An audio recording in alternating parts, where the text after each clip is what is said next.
Hello, Dr. Angela here with the sixth day of wellness. On the sixth day of wellness, the coach gave to me 6 days of work and 1 day to rest, 5 relaxation activities, 4 season wellness, 3 integrations, 2 daily rituals, and 1 vital wellness goal. Day number 6 is about rest, not the occasional rest breaks. It's about dedicating a day specifically to rest.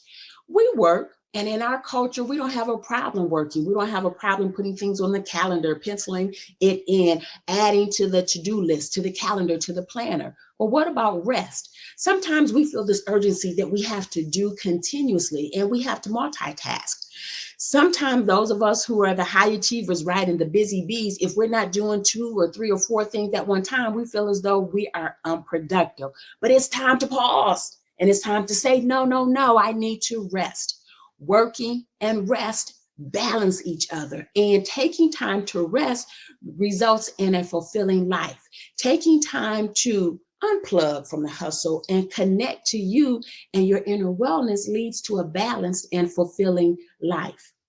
Now, in the beginning, taking time to rest, we probably may say, well, what will this look like? How will I do it? Because in our culture, so many things are done on the weekend, on Saturdays and Sundays, to catch up, to do things around the house, meetings, visiting individuals. So when you look at your schedule and say, I'm supposed to make time with this, it would take some forethought. But I tell you, taking that time 1 day in 7 is amazing. And I have practiced this, honoring one Sabbath day of rest, for more than 2 decades now. It's one of the secrets of my vitality. When I noticed the difference in my life, my energy level, my awareness, I shared it with patients. I've shared it when I have been teaching Bible study. I've shared it with my coaching clients because it truly is amazing. I was introduced to this concept, and it was presented to me for my consideration as I was going through my Bible studies. And I was looking at this Sabbath day of rest, Sabbath day of rest, resting on the seventh day. And I thought, okay, let me experiment with this. Now, initially, I couldn't, based on my schedule, my family schedule, identify the way to have a full, let's say, 12 hours or 24 hours of rest. I was able to carve out several hours. And I liked that for a couple of weeks. And then I carved out a few more hours, and it was on a Saturday. I liked that. Now, my children, when they were younger, had a lot of activities on Saturday. So it wasn't about taking everything off of the plate. But I tell you what, I was able to adjust made the difference. I noticed that I was able to show up in a different way. I felt different. And I literally felt that there was a shift in me. I was excited about this revolutionary idea for me, for my well-being, and I practiced it. A few years later, I discovered a church that honored this principle of Sabbath rest. They did it for 1 week. The church would count off every seventh week, and that was a time when the typical rehearsals and meetings were not scheduled. So the entire church was at a week of rest. Now, people still went to work and other activities, but the church said, we're not going to be busy during this week. I discovered that about a church, and I shared this information at my church. And so it was accepted to say, well, let's implement this and let's give it a try. Initially, the leadership was somewhat resistant. What do you mean we aren't going to have meetings and we aren't going to have rehearsals? We're here to do the work. It didn't take too much persuasion. And they said, well, let's give it a try. And so we did. We counted off the weeks, 1, 2, 3, 4, 5, 6, 7. That was the week of rest. No rehearsals, no extra meetings.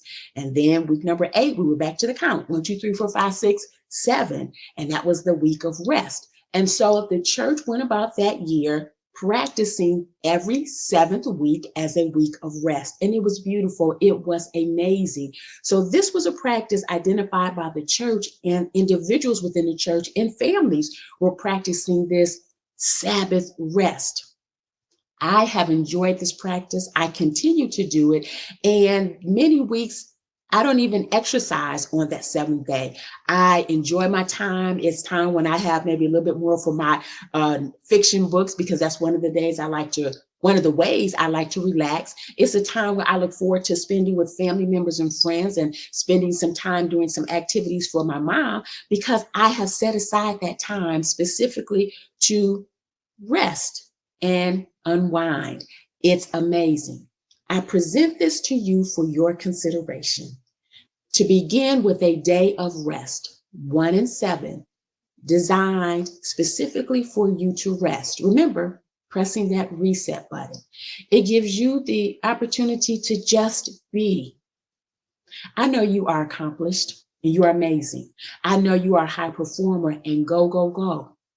Before you accomplish, you perform or you have to act. Before you act, you have to be. And this opportunity to rest is your time to be. It doesn't decrease your productivity to rest. It increases your productivity. It increases your clarity. It increases your creativity if you accept this opportunity to rest.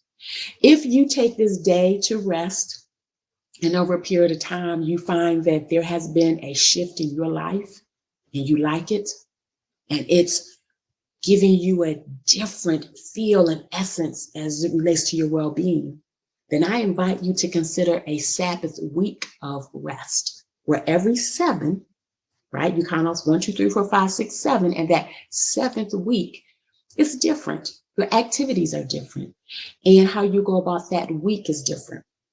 It's amazing. I mentioned before on the 2nd day about the rituals, the morning ritual and the evening ritual.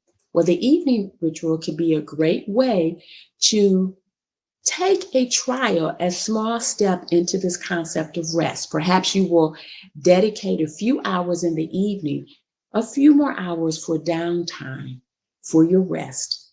And as you, the next week, if you want to add a little bit more time, maybe the next week or the next month, you may move from an evening ritual defined by just a few hours of rest to a half day and maybe a full day dedicated for your rest. 6 days to work, 1 day to rest. Don't discount the power of that rest day. Don't sacrifice it. Don't compromise it. Dedicate it. Make that date with yourself. Make that date with your inner peace, your inner knowing, your inner wisdom, and all of the beautiful things that you may discover as a result of tapping into this day of rest. Let me know in the chat, and also send me a DM and let me know if you are currently practicing a time of rest, or if this idea, this concept is something that is intriguing for you to practice this day of rest. I look forward to hearing more from you, and I look forward to our next day when I bring to you the next day of wellness. We're having an amazing time during this season of transformation and renewal. I'll see you next time.